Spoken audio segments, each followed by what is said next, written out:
The Dave Hooker Show. A presentation of Off the Hook Sports.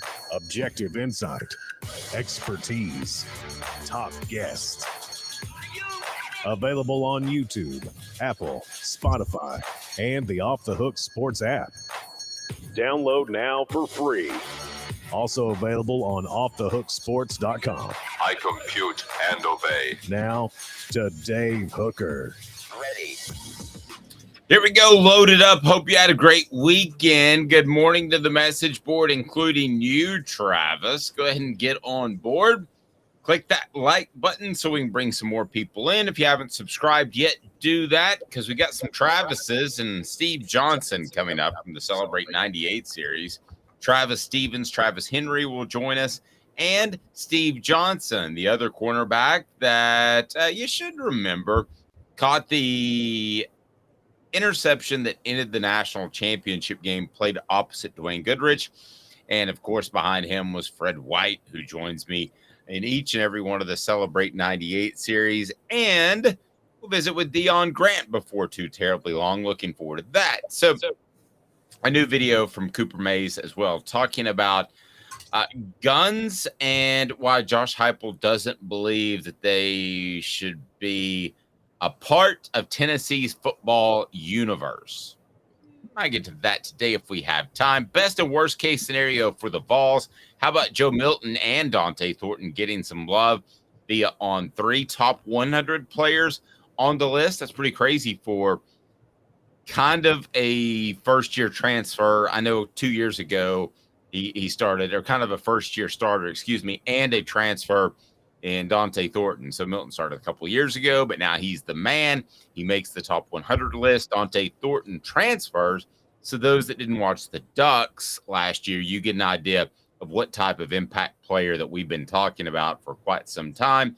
Jim Irsay may be on the bottle again, but we'll discuss that.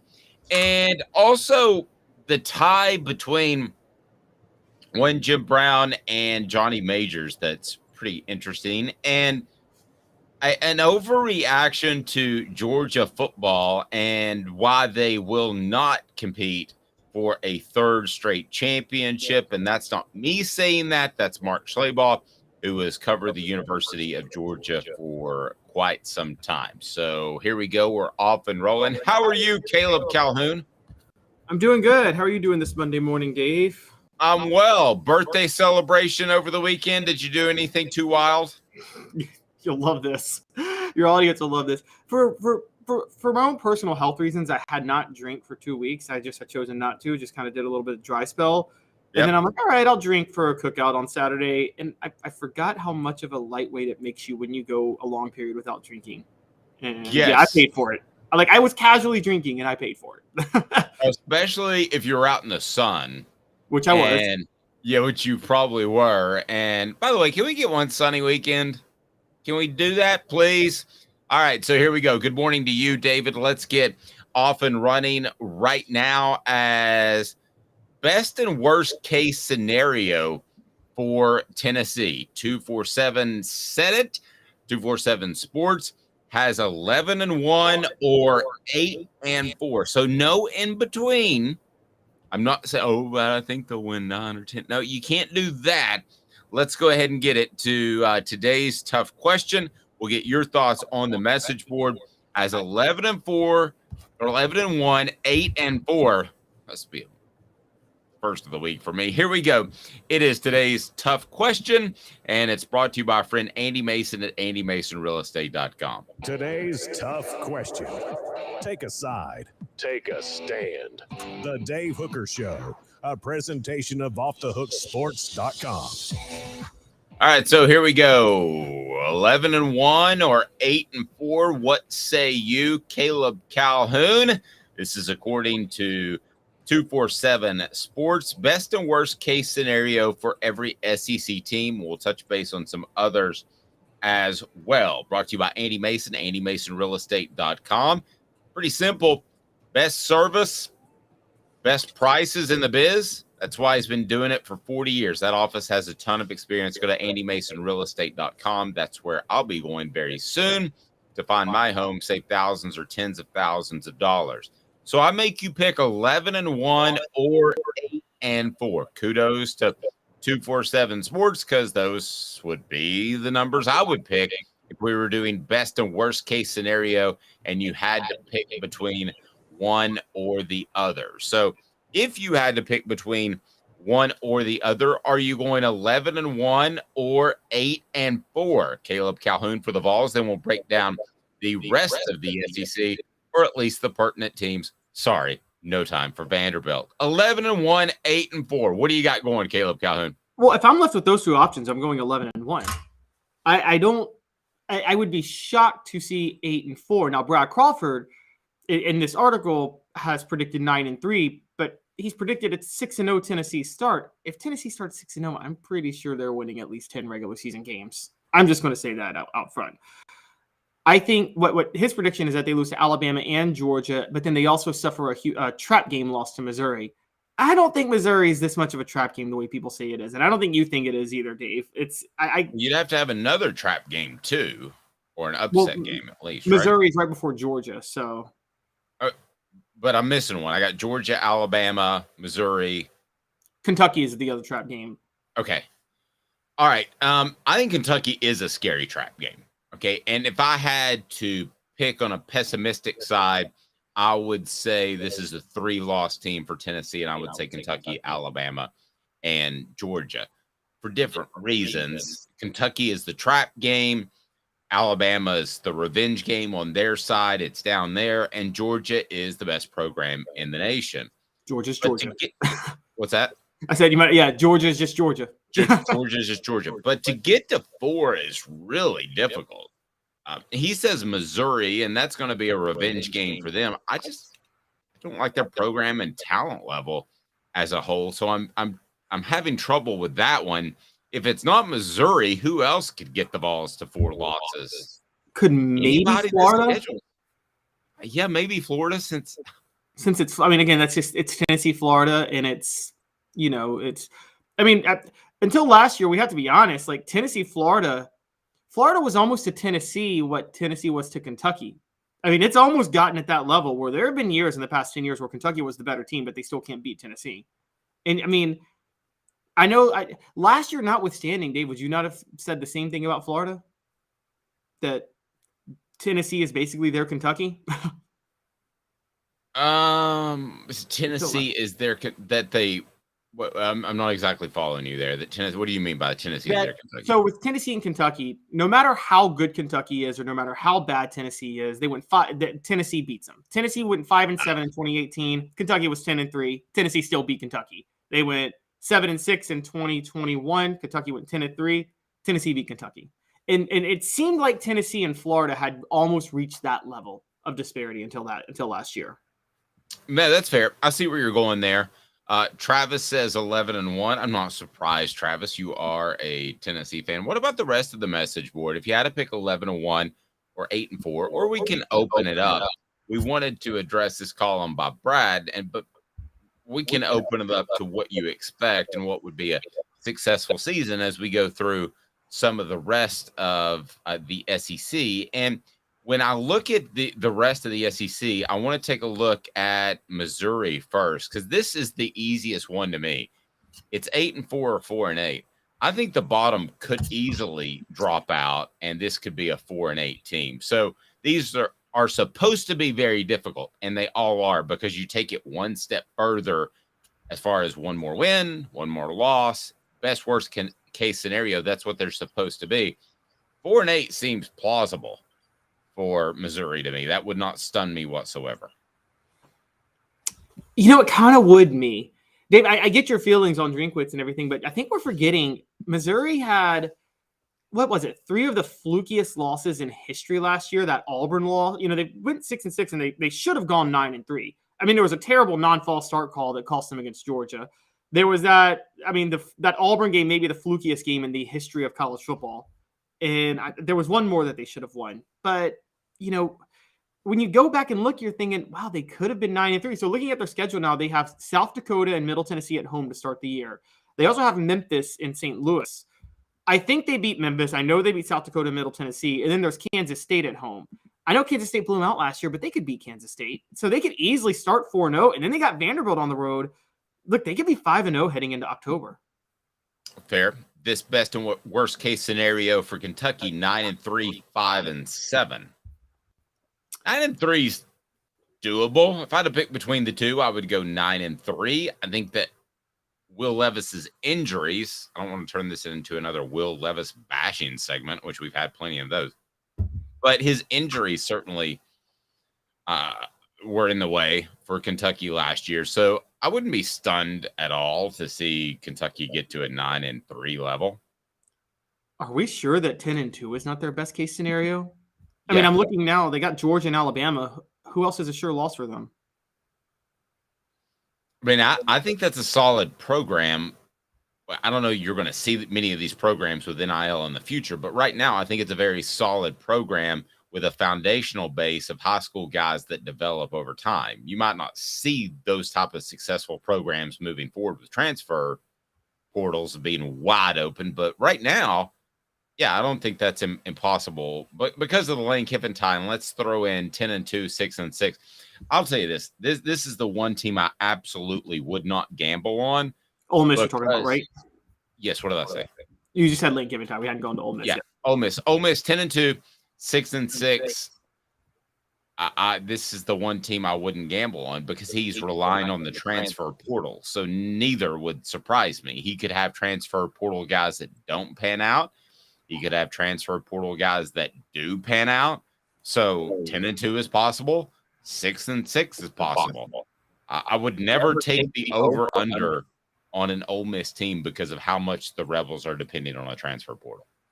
I agree. I'm with you all the way. Do you think there's ever a possibility do you think Lane Kiffin will always be in that 10-2 to 6-6 range at Ole Miss? Like, do you think there's ever a possibility he sneaks through and wins the West one year?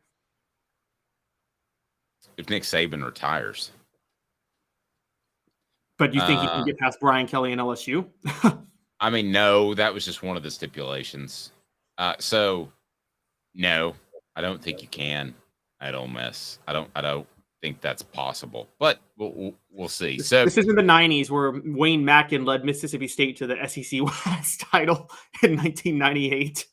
Yeah. And then you got Florida at 9-3, 4-8. Now, if that's the worst case scenario at 4-8, they need to make a coaching change after 2 years. Yeah, that's a big deal if they go 4-8 this year. And this is something that, we've had John Adams on before, and he talks about how Billy Napier was hired to be a program runner, not necessarily an in-game X's and O's game planner, which is what Dan Mullen was. Well, if you are a program runner, you can't have such a drop-off your second year on the job. That's like rule number one of being a program runner. So you're right. If they go 4-8, then they're going to have to move fast. And I mean, it seems like Billy Napier's already coaching on the hot seat, which is crazy. Yeah, I don't know if he's a sociopath like Butch Jones, but this feels like a Butch Jones type of coach. All right, Texas A&M, best case scenario is 10-2, 5-7. I think you're going to say 5-7 if you had to pick between the two.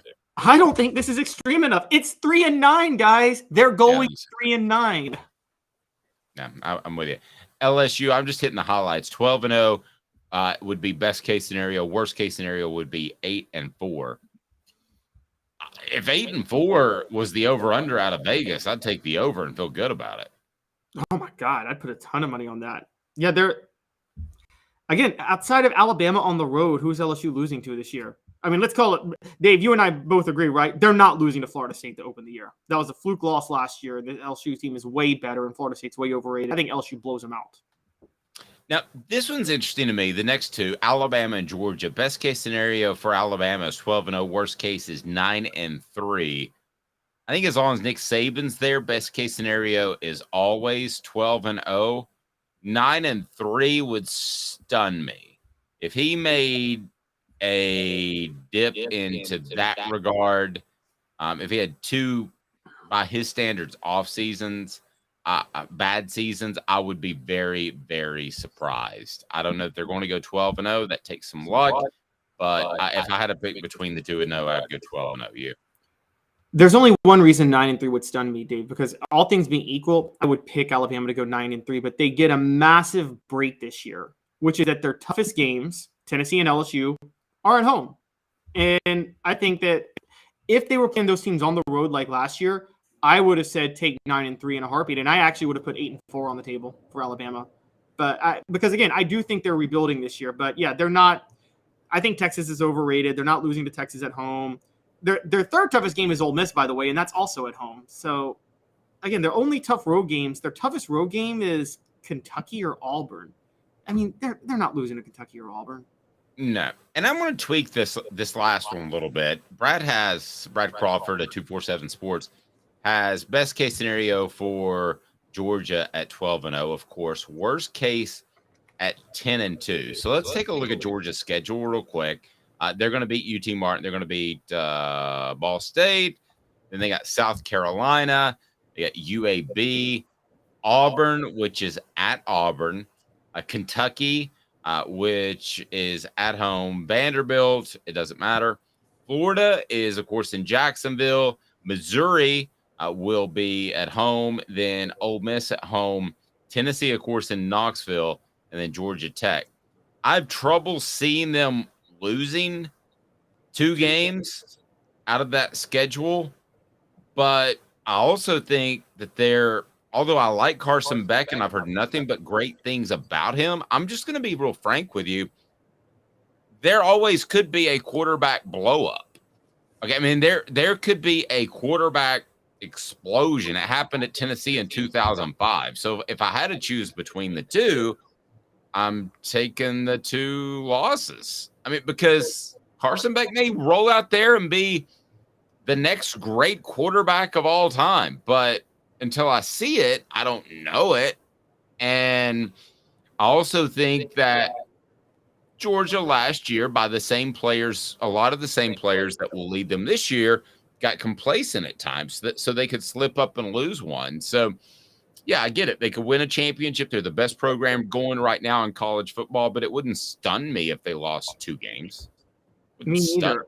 Also, I'm going to do a stat for you real quick, because if they went 12-0, that would make 3 straight undefeated regular seasons.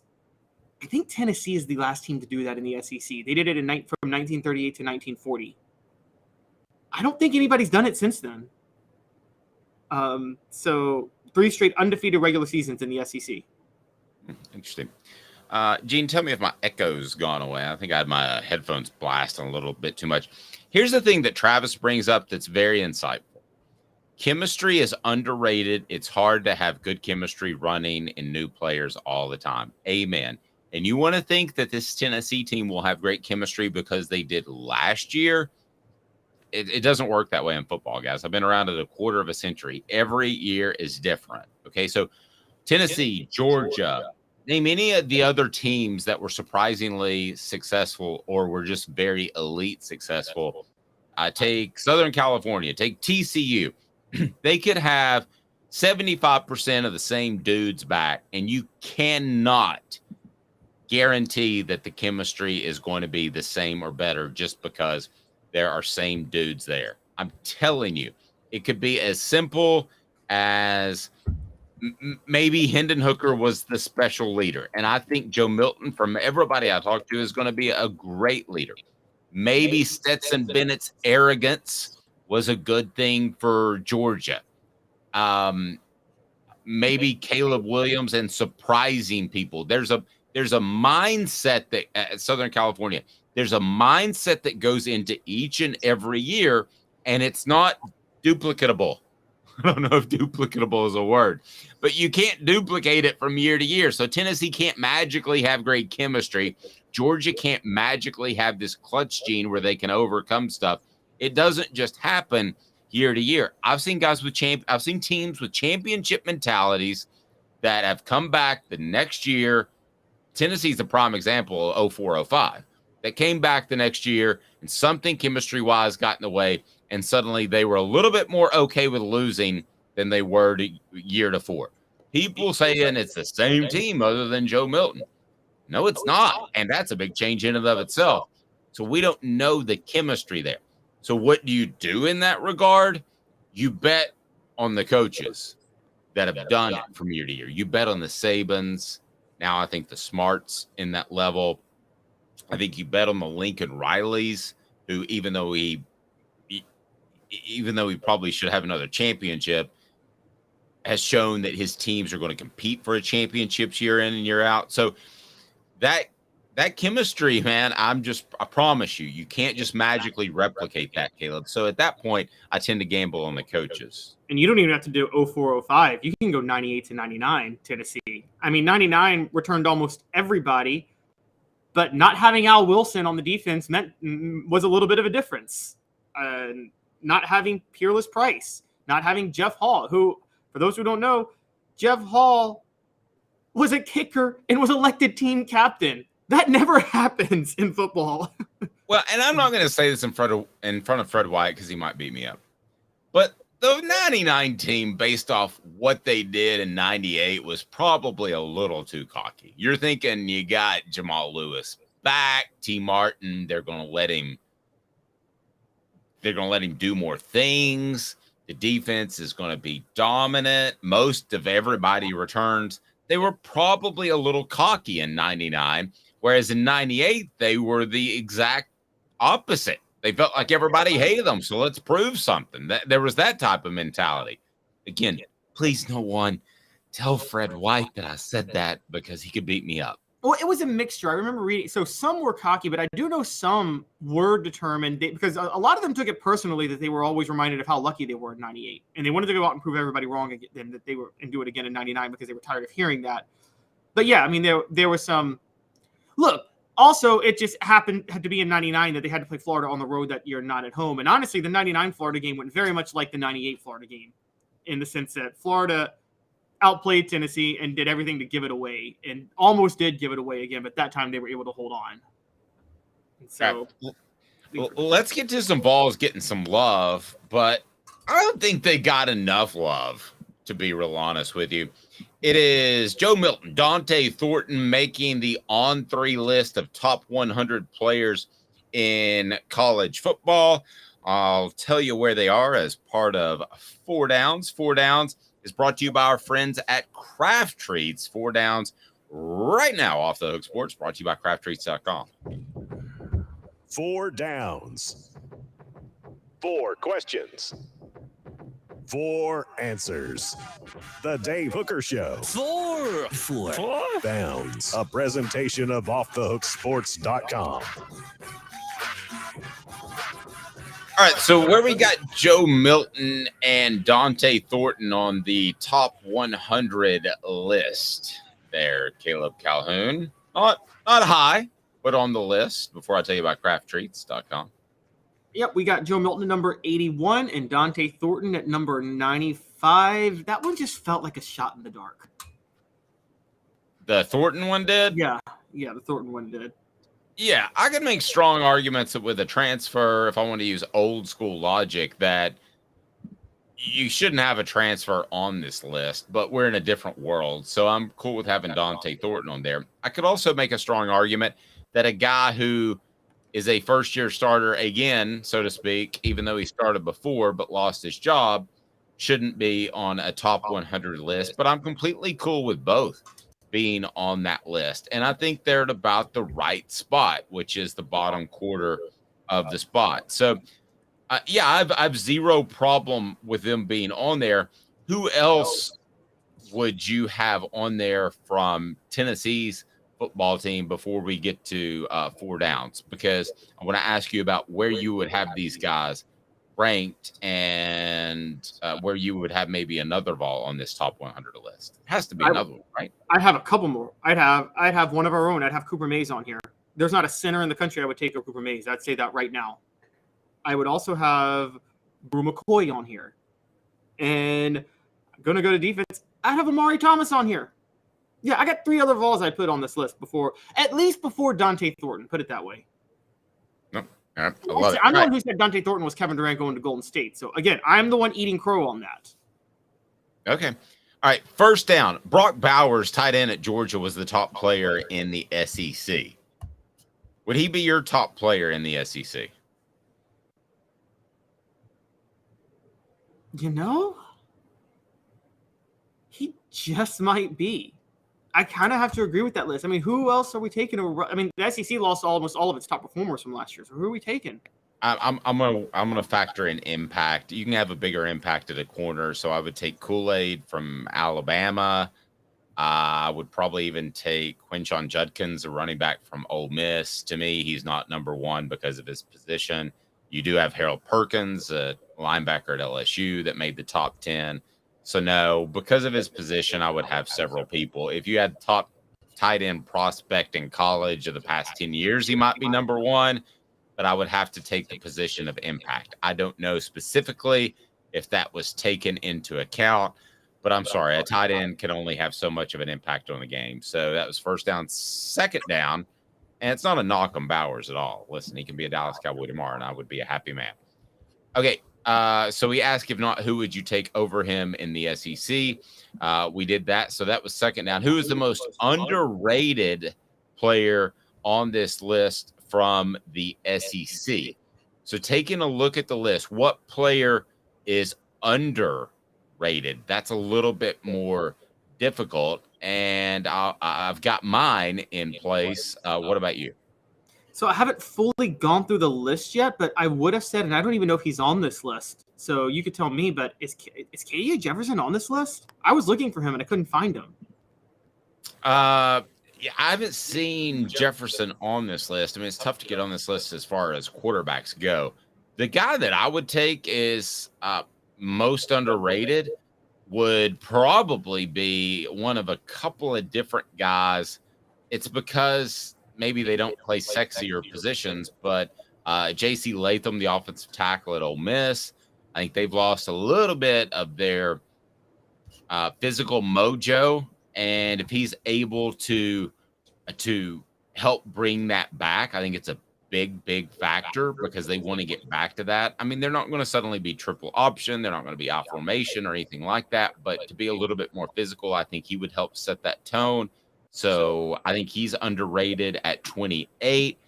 The other guy that I would have, safeties are underrated too, but Malachi Starks at Georgia. And the reason is kind of like the Trey Flowers thing, Caleb.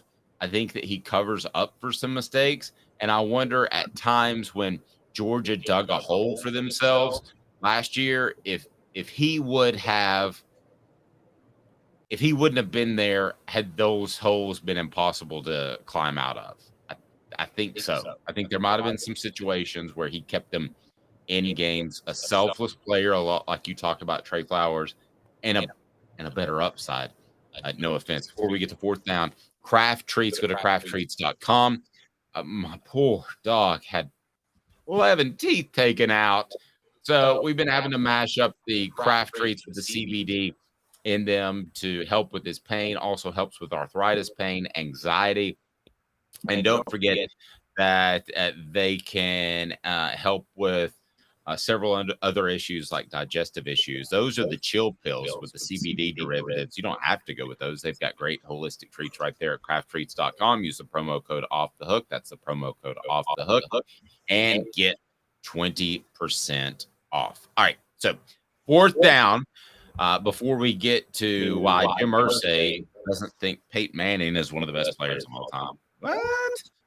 What Vols will be on this list next year?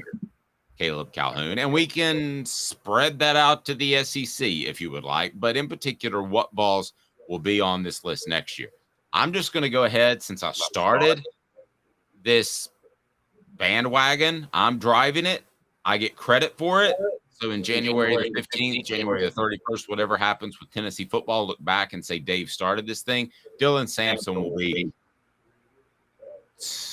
top 30 on this list next year. Well, I can actually get with that. I can get with that. I can get with Top Dylan 30? Sampson. I tried to make it high so you wouldn't easily agree, because I knew you'd agree that he'd be on the list. If he's not top 30, if he's not top 30, then Squirrel White will be top 30. One of those two players is going to be top 30 on this list. And Dave, get the sound effects ready. Nico. It's too fast. There you go. There you go. Will be on the list going into next year, because this list, he's clearly basing it somewhat off potential, and we all know Nico's the starter going into next year. So with all the hype, he's just going to put Nico on the list. Nico will probably be on the list.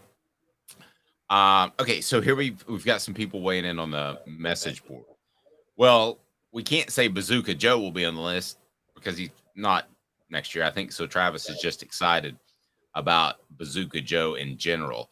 But let's go with Nico. Will he be on the list next year? I agree. Hey now. Because I think that's just going to be a neat little thing to do, to have him on there, and he might play a little bit to see something. Squirrel White, will he be on the list? Caleb, what say you? Absolutely. Hey now. All right. So we both agree that Dylan Sampson will be top 30, right? I don't. I just said I could see it. I'm not going to give him top 30. Sorry. I'm going to say top 100. Okay, I'll give. Okay, so that's a hey now and Hey now. And that's crazy. Okay, to me. So and then Cam Seldon. All right, everybody get mad at me. I'm not sold on Cam Seldon yet. I've seen too many spring running backs have success, and I'm very high on Dylan Sampson. I'm solid on Jabari Small and Jalen Wright. So I don't see Cam Seldon being on this list next year. I don't see him having a breakout monster season like somebody do. Some people do. And I know what you guys think. You suck.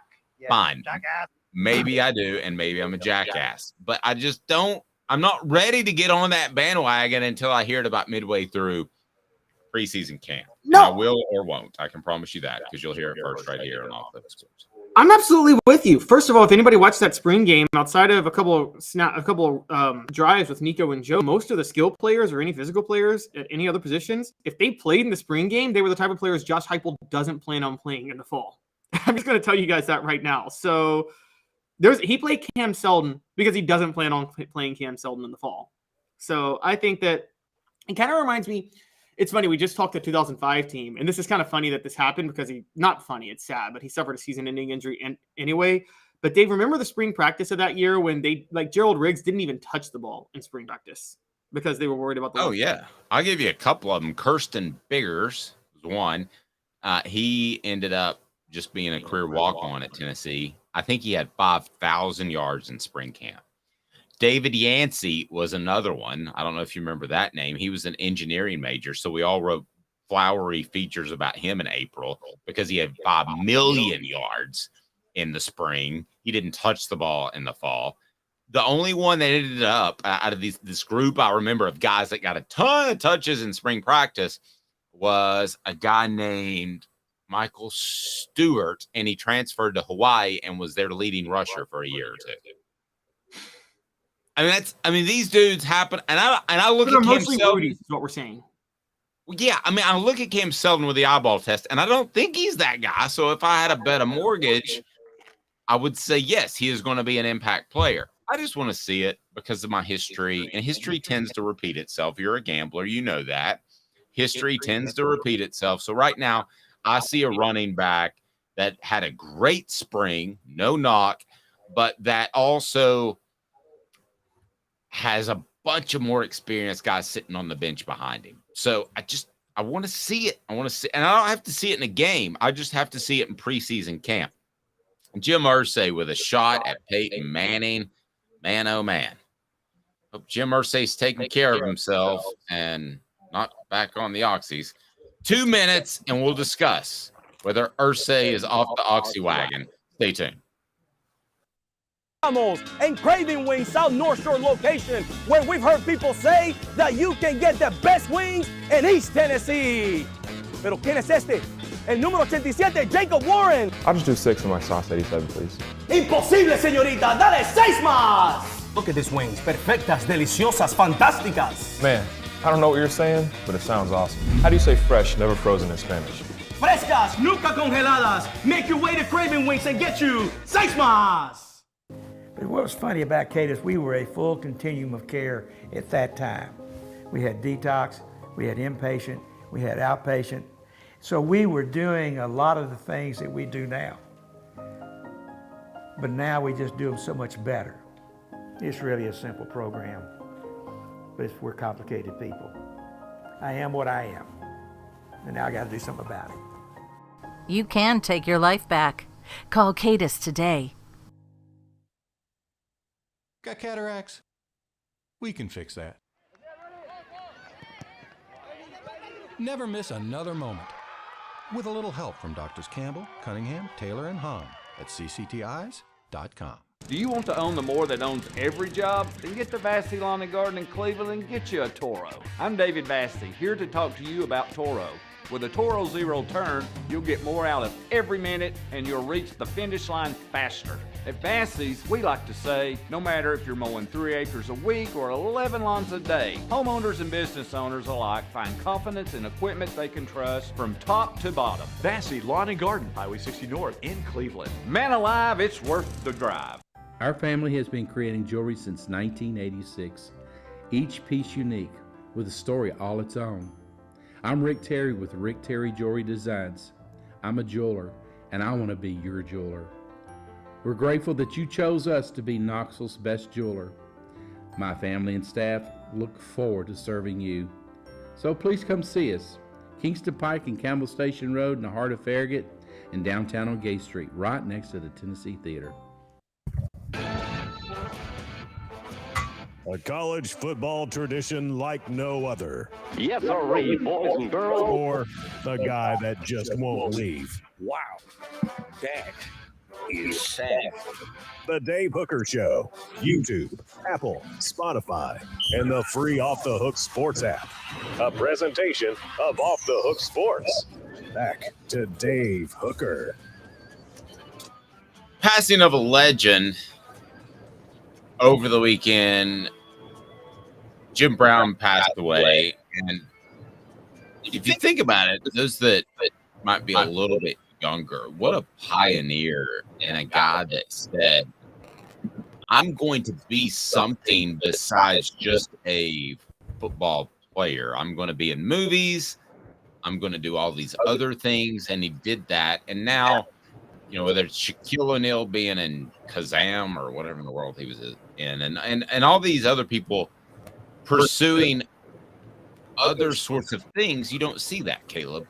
Or you see that all the time, Caleb. You didn't see that in Jim Brown's day. So he passes away, and Jim Irsay had a tweet. And everybody feels like they need to tweet out or make some sort of statement on somebody they didn't really know because he was a big name, and it's an opportunity to get on board there and be a part of the game. And Jim Irsay, who's quirky to say the very least, had what to say about the top football players of all time.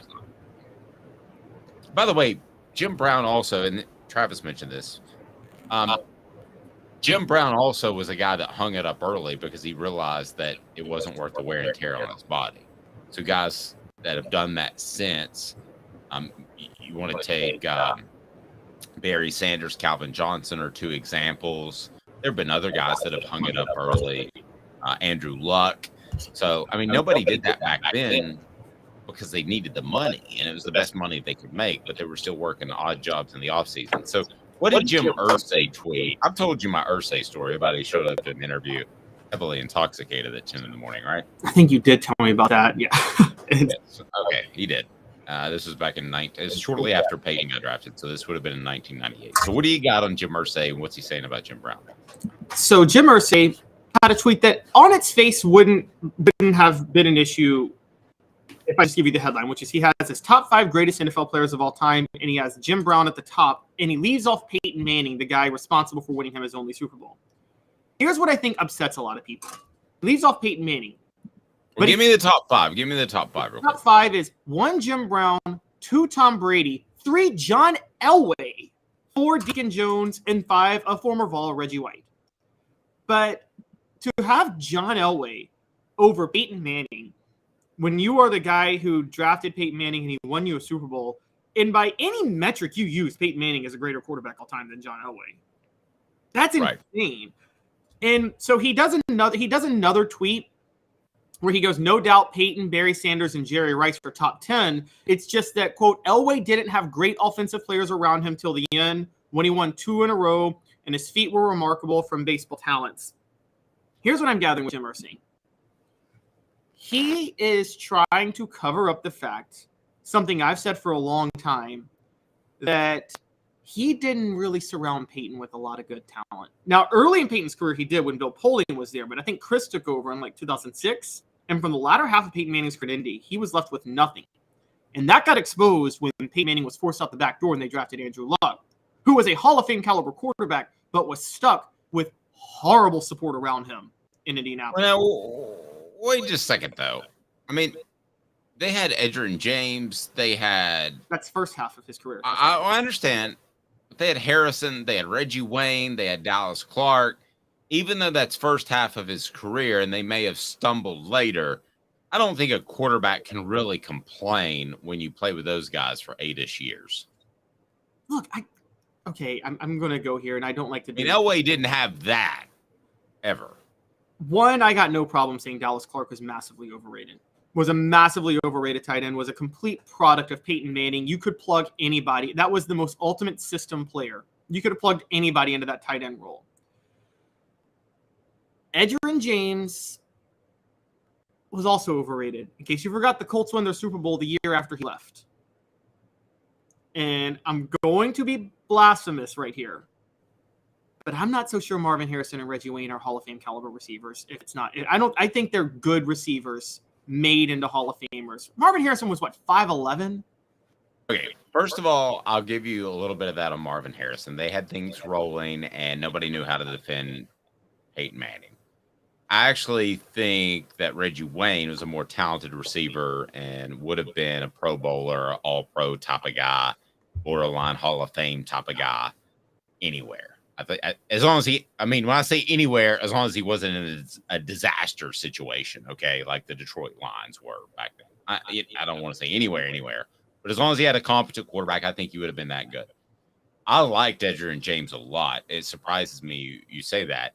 Dallas Clark, I'll half agree with you on, because you had to be a strictly receiving tight end, right? I mean,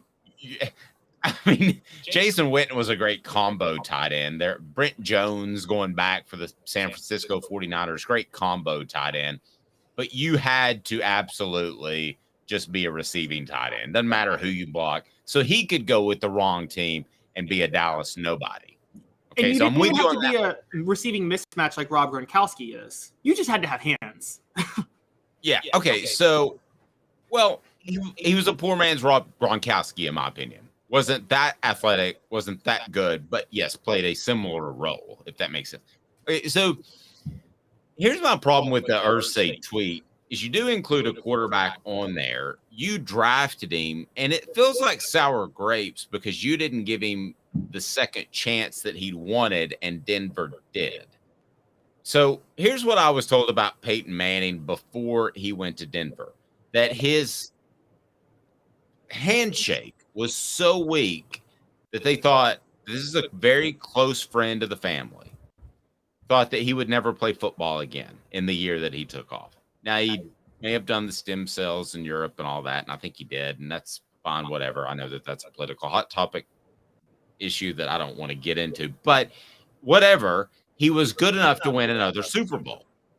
So if Jim Irsay regrets that, he shouldn't, because he wouldn't have put the type of talent around Peyton Manning in Indianapolis that Denver did, because they went all out. They were one of the first teams. They said, we're going to spend now to win this thing, and we don't care what the salary cap looks like in 3 years, right?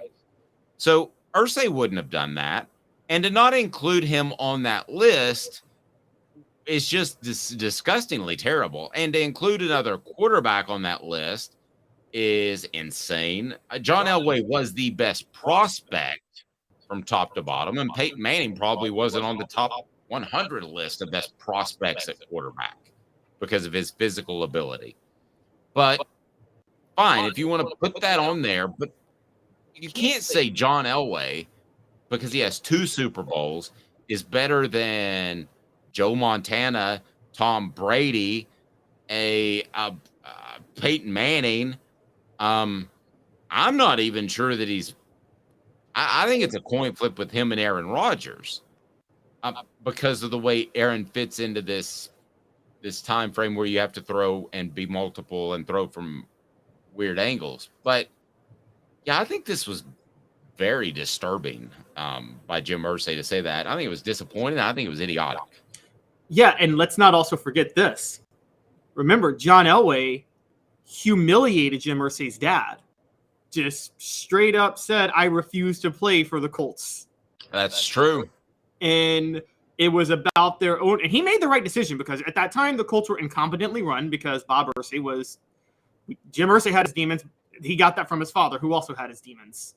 And I'm with you. This is sour grapes. I think I've heard some rumors that I think Jim Irsay was sour grapes that Peyton Manning would not enter the Hall of Fame as a Colt specifically. He didn't choose a team between the Colts or the Broncos. How did Peyton enter it? He didn't enter as a Bronco, did he? No, he didn't enter it as a member of a team specifically. He just, I think you can choose. That's not as big of a deal as it is in baseball, right? Right. I don't think it's as big of a deal as it is in baseball. But it's still one of those things where I think Irsay wanted. He wants people to remember like Peyton as a Colt, but it's like you did force him out the back door. By the way, I don't blame him at the time for doing that. We didn't know if Peyton could throw again. And you had, by all accounts, the best prospect since John Elway and Andrew Luck and the number one pick. I think it makes sense at that point you go with Andrew Luck. But no, I thought the Colts did the right thing. But again, I had the family friend who told me that he'll probably never throw a football again, that his handshake was that weak, and they thought he had something similar to what his brother Cooper had. So I mean, I don't have a problem with what the Colts did, and I don't think Peyton Manning does either for them making that move. But let's remember this: Peyton Manning is a guy that can get perturbed off the smallest things because he's so ultra competitive, kind of like Michael Jordan, and he'll never forget it. So Michael Jordan will never speak to Charles Barkley again. There are some media members that Peyton Manning will never speak to again because of a column they may have written 20 years ago.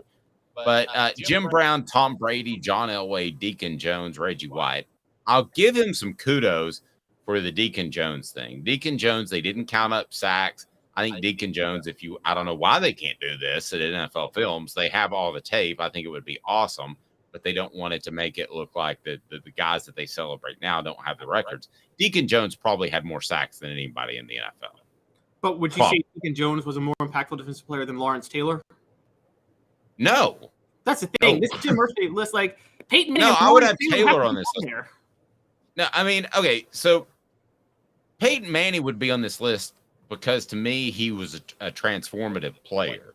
He was the guy who came to the line, and it was the old freeze plays that they ran at Tennessee where you have two plays at the line of scrimmage, and the Omaha was telling them which play to be in.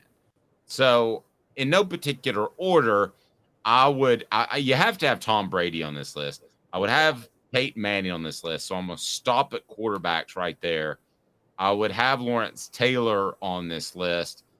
And because that's the reason the movie Blind Side was created, was because of Lawrence Taylor. Because you had to have somebody that could protect someone's blind side, and Joe Theismann got his leg broken in half. And it changed the way the game was played. As far as other guys that changed the way the game was played, I mean, that's a very short list because it is a game's game. It's not a player's game, like when LeBron James comes in and makes it positionless basketball and that sort of thing. So those are my top three that immediately come to my mind. I'd lean towards quarterbacks and probably have a Montana in there. And some other guys, but that's the gold standard of quarterbacks: Peyton Manning, Tom Brady, Joe Montana, right? Those three, like you don't put anybody above those three. I don't. Yeah, no. I don't feel like you do either. I mean, maybe I would say maybe Dan Marino. I know people say Dan Marino never won a ring, but he probably had the best arm. But then I don't know how you know. I've read stories where it's kind of Dan Marino's fault he never won a ring because he fought having a running game this whole time in Miami. But in terms of raw arm talent, Dan Marino probably had the best arm talent of any quarterback ever, didn't he? Yeah, I mean, I would take Marino as the best thrower, no question about it. So, and quickest released and best overall, I would take John Elway slightly because of his mobility. So Michael Orr, somebody asked me about that on the message board.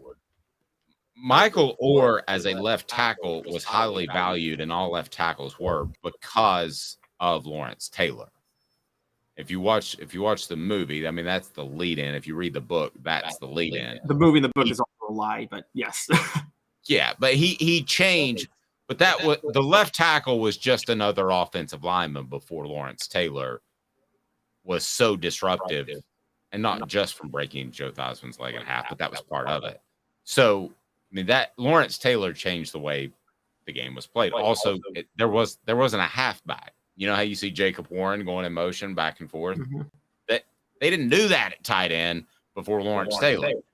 The Lawrence Taylor has to be on there, no question. Deion Sanders, as I round out my top 5 slowly, is on my top 5. So right now, I'm at Peyton, Tom Brady, Joe Montana, LT, Deion Sanders. That's my 5. In terms of impact, I could get with you on that. My thing is like Deion Sanders, there's always that drawback of he never tackled.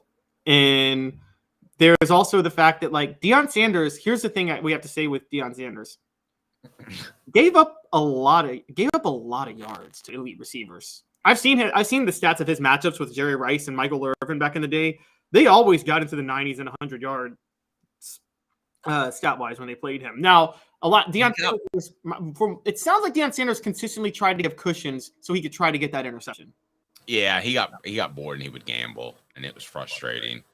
There's no question about it because he wanted more interceptions because people threw away from him. That would roughly be my top 5. I could probably, to be real honest with you, be talked into dropping Joe Montana from my top 5 and putting Reggie White in there. And the reason I would put Reggie White in there in front of a lot of other guys was Reggie White, to me, was as good of a run stopper as he was a pass rusher, and he was one of the best pass rushers of all time. Yeah, he was a defensive tackle in college. So that's the funny thing. I think he was drafted as a defensive tackle, and they moved him to end because of how raw, amazing of a pass rusher he was. Travis says only Cowboys fans and FSU guys would have Deion top 10. Yeah, no. I feel like Deion did not do as he was a smart player in the sense that he looked out for himself in his own, and I don't blame him for doing that, but I do think that kind of came at the detriment of teams sometimes. Not as often as you would think. If you watch those games, if the game was at all in question, it was obvious that Deion's guy was shut down. Like you just flipped a switch. And then on the flip side, you had the rest of the defense that had to worry about the other receivers, tight end or whatever. When you really watch those games and soaked them in, Deion, as flashy as he is, was one of those guys. And I say this about Trooper Taylor and Bruce Pearl. A lot of flash, but a lot of substance. And I believe that with Deion. I think he was that impactful in the game. But Jimmy Holmes agrees with you. We've had this discussion before about did the Cowboys really need Deion to win that 3rd Super Bowl? I thought they did. All right, so here we go. Jim Brown's passing too. So we've determined that Jim Irsay's list is absolutely horrible.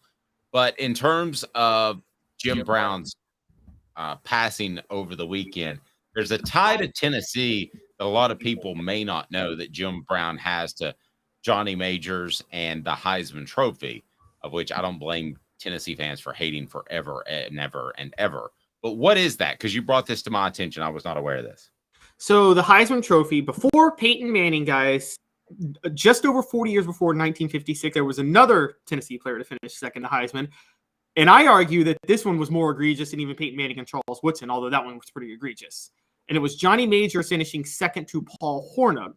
Majors was Tennessee's leading rusher and passer in 1956, led them to a 10-0 record, an SEC title, All-American. And he lost it to a Notre Dame quarterback who went 2-8 with 3 touchdowns and 13 interceptions in Paul Hornung. Now, the tie is that Johnny Majors, I always used to think that because he finished second, I just go straight to Johnny Majors got completely robbed.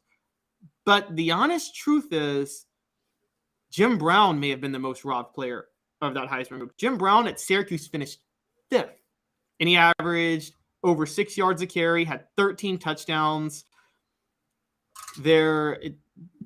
I think it was the 50s, so I think it's fair to suggest there may have been a racial element that kept Jim Brown from being higher and winning that Heisman Trophy.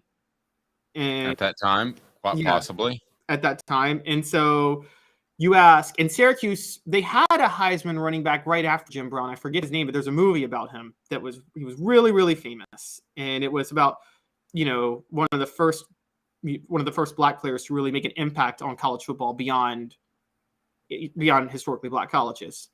And he was a really big deal, but basically Jim Brown kind of paved the way for him. But either way, Majors and Brown both got robbed out of that Heisman from Paul Hornung. The question becomes, who deserves it between Johnny Majors and Jim Brown? The irony of that, too, you take those three guys, and you have Johnny Majors, who went on to help a player win a Heisman Trophy, who went on to win a national championship at Pitt, who got rebuilt his home school in Tennessee to a championship level. Didn't quite win that title, but got him back to a championship level. You have Jim Brown, who was just had a phenomenal personal career in terms of Hollywood for players at that time. That just didn't happen. And he was it the Dirty 11 or whatever it was called, or I can't remember the name of the movie that he was in, but he just seemed like another actor. He didn't seem like an athlete trying to be an actor, which was pretty phenomenal. And then the one guy that did end up winning that Heisman that year, which is so funny how history can unfold, he was actually the one that was suspended for gambling at one point on NFL games. So the golden boy was not that golden. I mean, can you imagine something like that happening today? I haven't heard Calvin Ridley's name since he was involved in gambling on FanDuel. Can you imagine, though, back then going and finding a shady bookie? Because that's what you had to do in order to gamble, and being involved with something like that. He had a minimal suspension. Nowadays, you're gone. You're out. You're done, right? That's true. You're right. That's a very good point. And it speaks to, we talked about this last week. I agree with you. Historically, Notre Dame had the most media love. I just said Florida State in recent years, but Notre Dame had it the most. But Paul Hornung played for two teams that were the most beloved by the media. One, the Notre Dame Fighting Irish. Particularly during this time, the 1950s, got the most preferential treatment you could ever ask for. Then he went to play in Green Bay.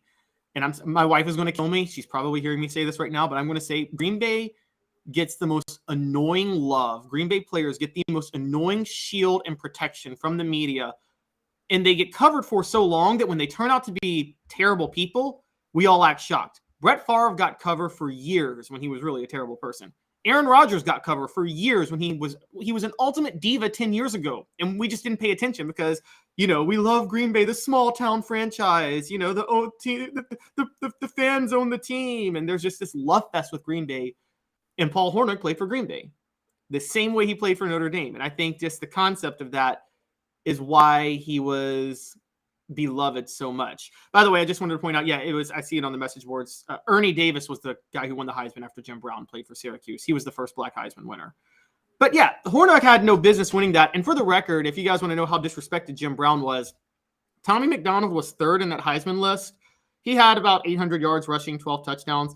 But ahead of Jim Brown, an offensive lineman was on the list, Jerry Tubbs for Oklahoma. And how do you have an offensive lineman over a running back? Come on. Not sure.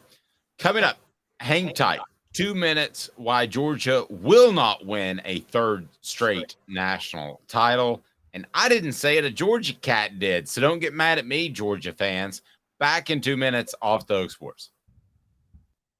Sun, sand, and salt water, the beach is a very relaxing place. Unless you wear contacts. Ow! Open your eyes to the best the beach has to offer with LASIK vision correction from Campbell Cunningham Laser Center. Ah. Hi, Mike Davis here with City Heating and Air, reminding you to always dare to compare. Our team provides quality local heating and air service, installation, and maintenance across East Tennessee. We use only the best equipment like American Standard heating and air conditioning for your residential, new construction, or commercial needs. Honesty, dependability, and customer satisfaction have been the cornerstones of our business since 1961. City Heat and Air. Dare to compare.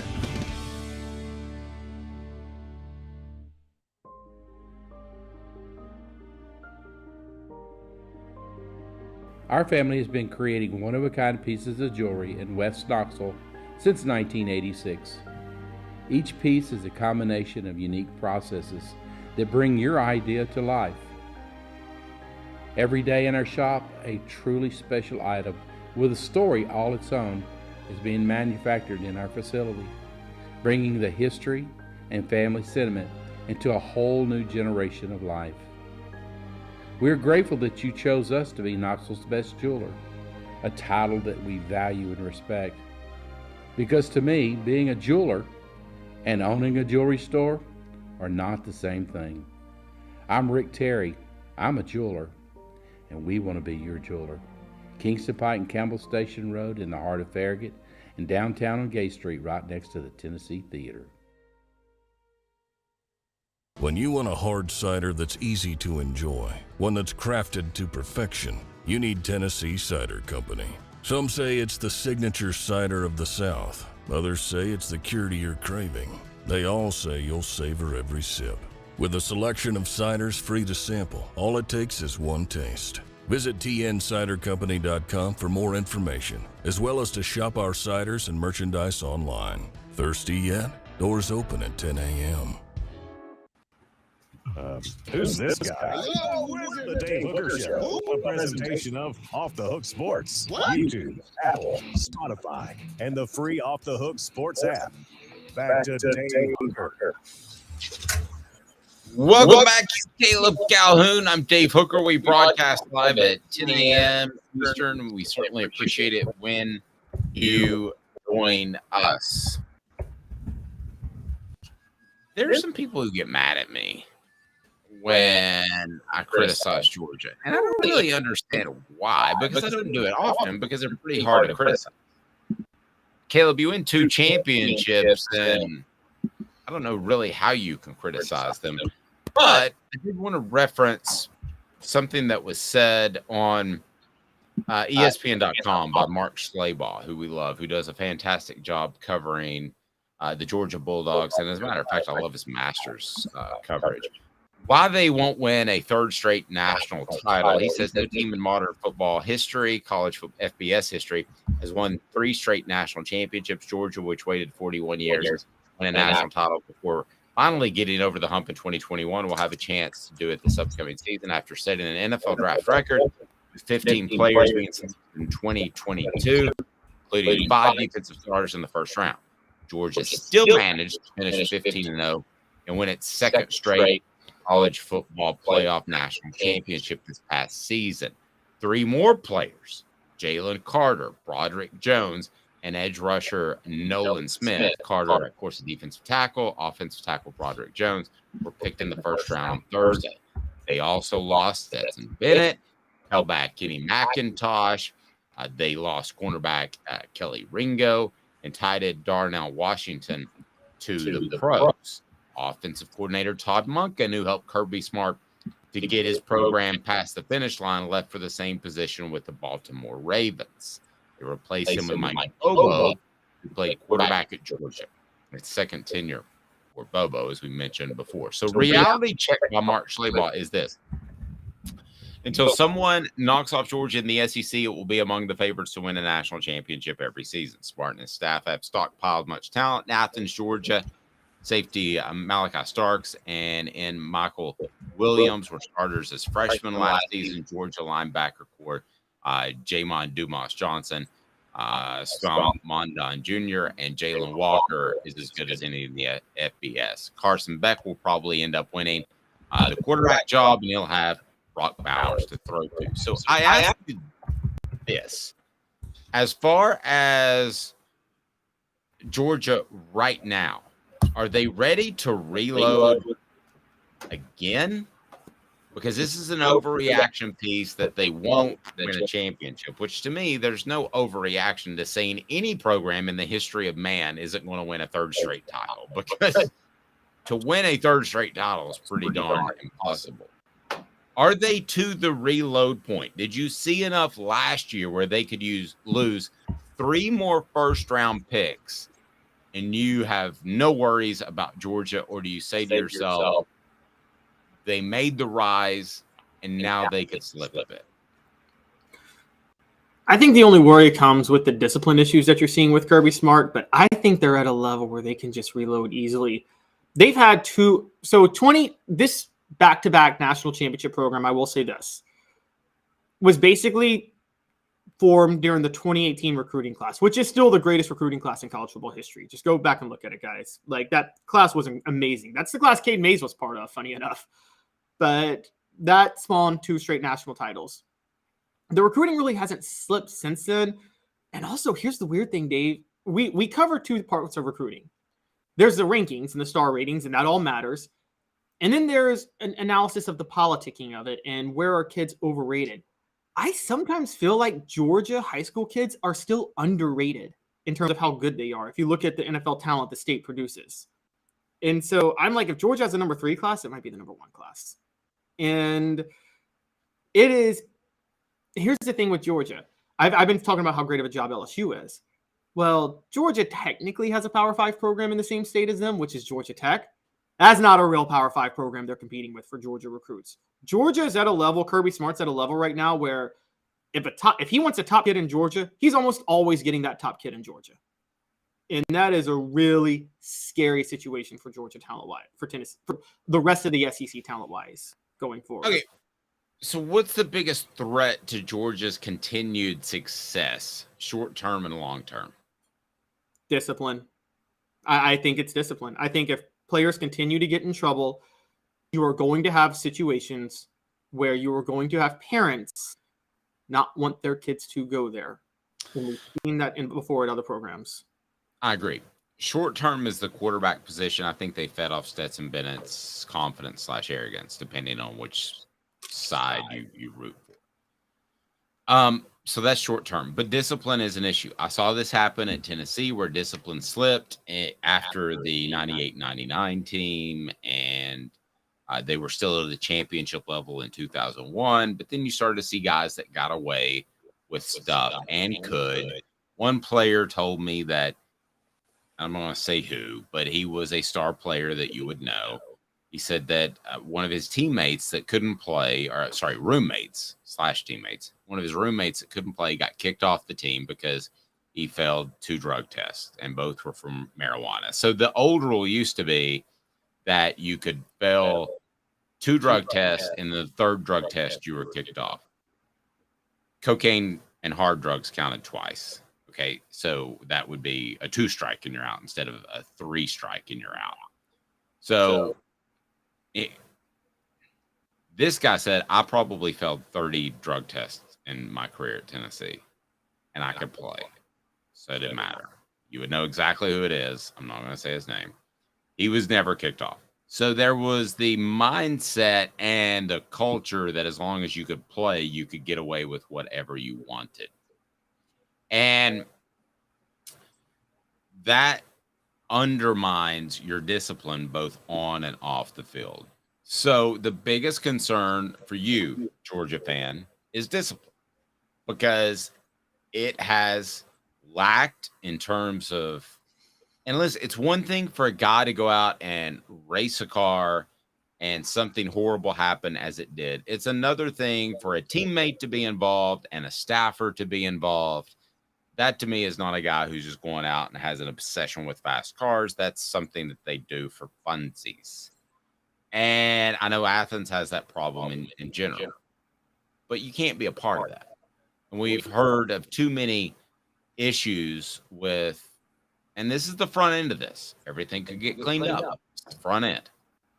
Right now, we've heard too many issues with discipline for me to think that this is a long-term thing like Nick Saban. Do they have the talent level? Yes. But do they have the right mindset, the right culture? I think it's very fair to ask that question, Caleb.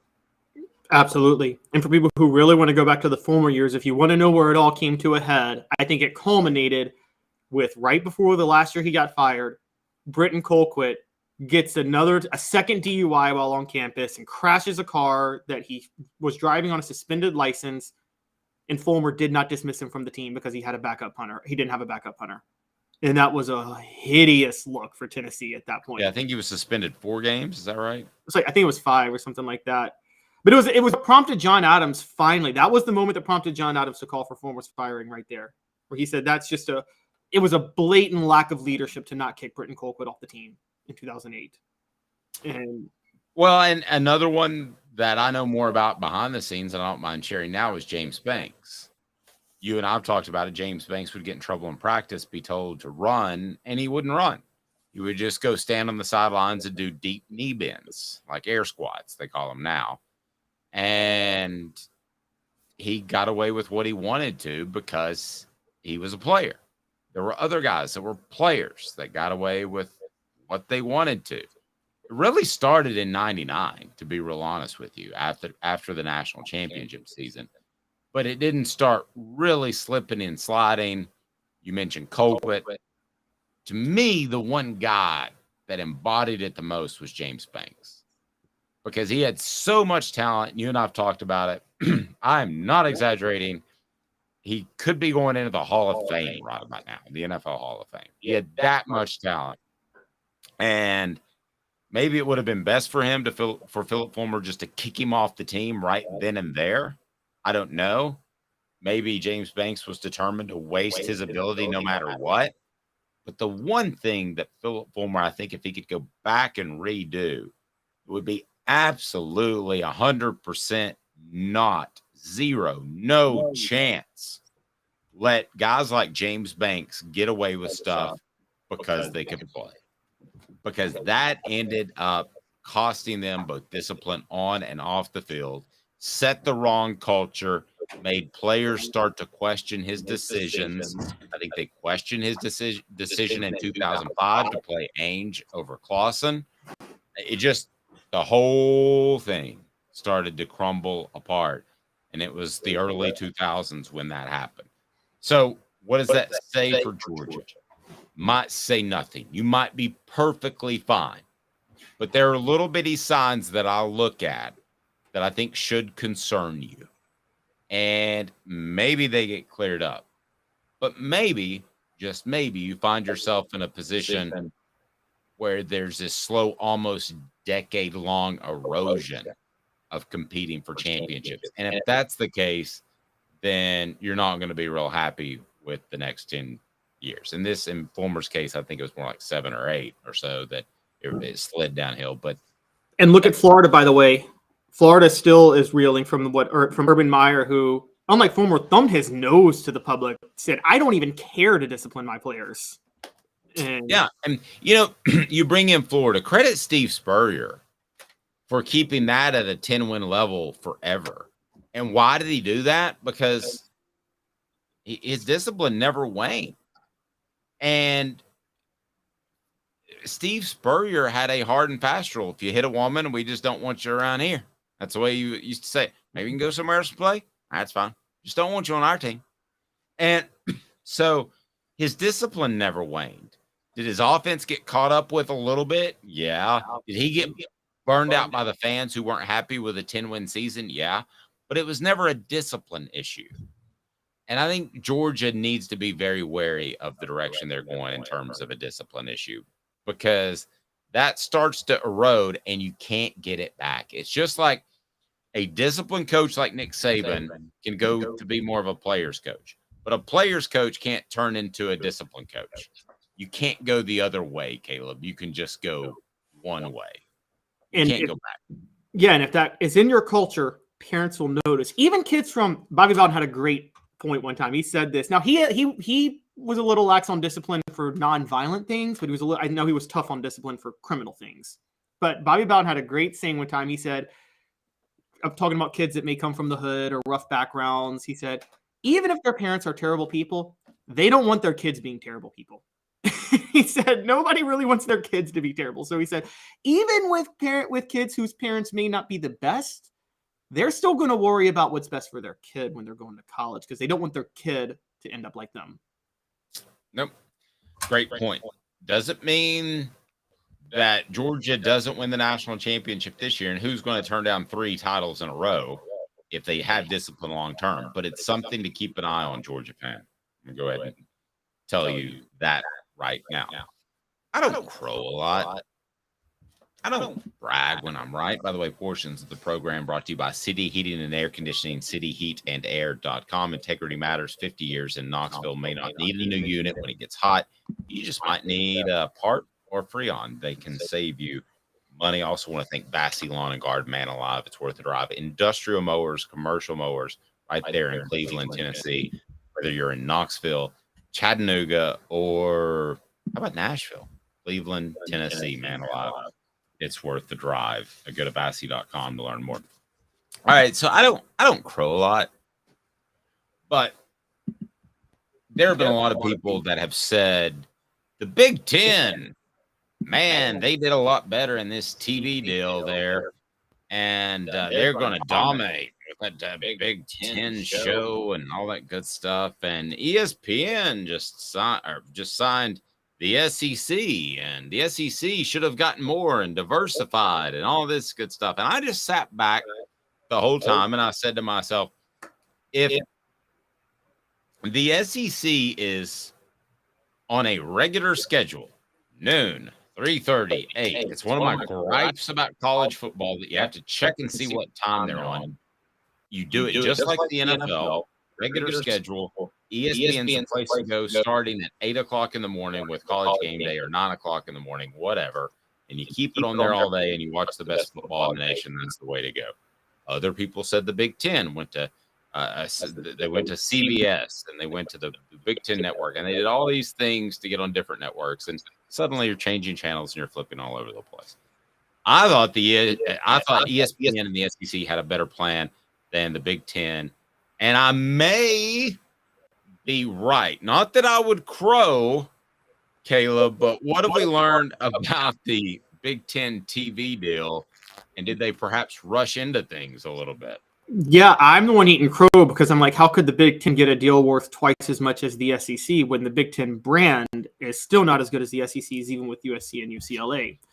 So it's kind of explained now. It sounds like Kevin Warren rushed into some TV deals without actually addressing already embedded contracts. I'm just going to give a few of these. One is no one's fault. There's 3 issues right now with the Big Ten. One, the league owes $25 million to Fox, still because of all the games lost due to COVID. There, nobody's fault. But we have to give Greg Sankey credit for the way he handled it. Let's be honest, Greg Sankey handled COVID better than any commissioner in college football. The SEC played a full schedule that year, 10-game schedule, and they got their money on TV revenue for it. And that was smart. The other one, when Kevin Warren negotiated with all these different contracts, one of the things he delivered was the Big Ten title game will be on NBC in 2026. Here's the problem. He didn't have the authority to do that because the Big Ten Network controls the programming rights for the Big Ten, including the title game, and that's majority owned by Fox at least until 2029. So unless they get something squared away, it's going to cost the conference $40 million to resolve that issue. Now, here's the big one. I had never thought about this, Dave. I didn't know if you knew this, but the Big Ten teams in the North don't like playing night games in November. And I never thought about it. I'm like, okay, it gets cold for player safety. They don't like night games. They prefer the new games. So soft. The Big Ten signed this deal with NBC their goal was this. They wanted games to be from noon Eastern time all the way through midnight Pacific time. They wanted games on the entire time. Part of that was trying to get some Eastern time, Central time games on NBC at night.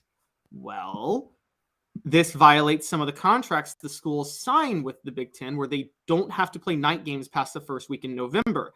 And apparently they're soft. Well, to be fair, we can't say that as SEC people because SEC doesn't play in the cold ever. So, I mean, we don't know how the SEC Bull, I can say that. I've been places for a noon start that were 108 degrees with the heat index and humidity. So don't tell me in an open press box, don't tell me I haven't been uncomfortable. And that, by the way, can be dangerous to a player's health, Caleb. Oh, I don't think that should be allowed either. I'm going to be honest. I don't think that's okay, but yeah, we got to play the football set sometime, okay? Yeah. So, yeah, soft. Here's the issue. Penn State, Michigan, and Ohio State are all trying to back up playing night games in November, and they might actually win out. Now, what's the Big Ten going to do if NBC paid all this money? I don't think NBC paid all this money to have Maryland and Iowa play on their primetime slot game.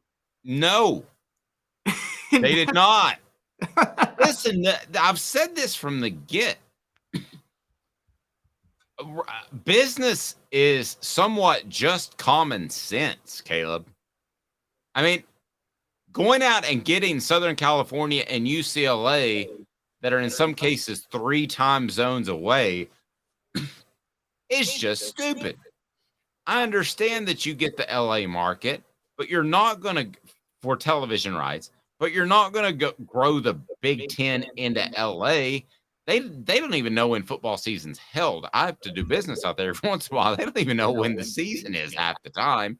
So it's not like you're going to grow a Big Ten market in LA. So I had no faith in this television agreement, and I thought that it would have major potholes along the way. We're seeing that. So go ahead, when you put the thumbnail together for this video, just say, is the Big Ten stupid or soft? There you go. That's your thumbnail, Caleb, because that's your headline. Because this is, how do you not know these things going in? And why do you think you can grow your brand into LA? Just the whole thing is dumb. Well, I think the Big Ten, the question was, the Big Ten's bet was not whether or not they're stupid or soft. They knew rightly that advertisers and networks are still stupid. Okay, so NBC is stupid. CBS is stupid. Fox is stupid. They paid for the Big Ten based on the markets that the Big Ten are in. So who's dumb on that point? Is the Big Ten dumb, or are they just fleecing the fact that the networks are dumb? I don't know, but it's not. The Big Ten is smart at that point. Yeah, but it's not a great way to start a business relationship when you go into it and like, oops, I owe these other people millions of dollars, and oops, you can't provide what I wanted you to provide because of my own stupid rules.